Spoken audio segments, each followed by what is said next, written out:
Hello mga mi! So ito na nga pala yung ating continuation ng ating mini vlog. After namin maglaro ng golf, ay hindi nga pala kami naglaro kasi si daddy lang pala yung naglaro. Dahil nga alas 6 na ng gabi, so naisipan na lang namin na kumain sa labas bago kami umuwi ng bahay. As you can see dito mga mi, maliwanag pa rin kahit na alas 6 na ng gabi. So ito yung kagandahan pag springtime na. Andito na nga pala kami sa may Bremerton City mga mi. So as you can see dito, maraming mga barko nakapark. Ito yung mga barko na para pangdigma.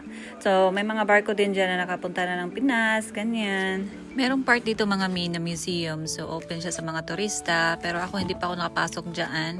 So isa yan sa mga gusto ko talagang puntahan. Anyway mga mi, malapit na nga pala tayo sa ating destinasyon. So yung aming destinasyon mga mi is nasa kabilang barangay lang. So malapit lang tayo. So kakain kami doon mga mi para mag-celebrate ng aking birthday. Kasi nga mga mi, dalawa yung birthday ko. So isa yung sa may birth certificate. Yung isa naman is yung totoo talagang birthday ko. So hindi na namin pinaayos yung birth certificate mga mi kasi nga Diyos ko, sobrang mahal magpaayos ng birth certificate. So fast forward mga mi, dumating na nga pala kami dito sa aming destinasyon. So sabi ko sa sarili ko, magda-diet ako, pero char lang. So andito kami ngayon sa my char kitchen kakain. So yung unang in-order namin dito mga mi is yung stuffed mushroom.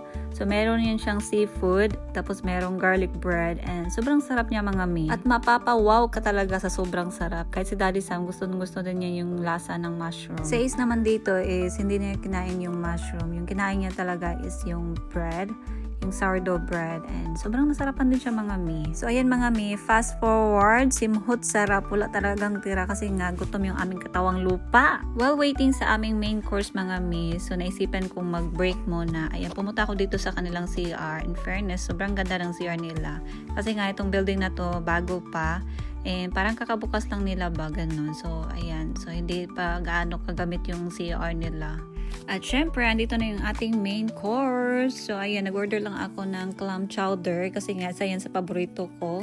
Tapos, si Sam naman, nag-order siya ng kanyang fish and chips. Tapos, si Ace naman is chicken tenders and fries. Sa totoo lang mga mino, pag nasa restaurant kami, si Daddy Sam talaga yung palagi kong pinapa-order. Kasi nga, sa sobrang daming question, hindi ko na alam yung gagawin ko. Parang gusto ko na lang talaga umuwi at doon kumain sa bahay. Ganon. After 45 minutes mga mi, natapos din kami at ayan, nagsi-uwian na. So, pababa na kami kasi nga nasa second floor yung restaurant. Tamang-tama, pagkarating sa baba, na-digest na yung pagkain. Ito nga pala yung view sa labas ng restaurant mga mi. And papunta na kami doon sa may parking lot para uuwi na.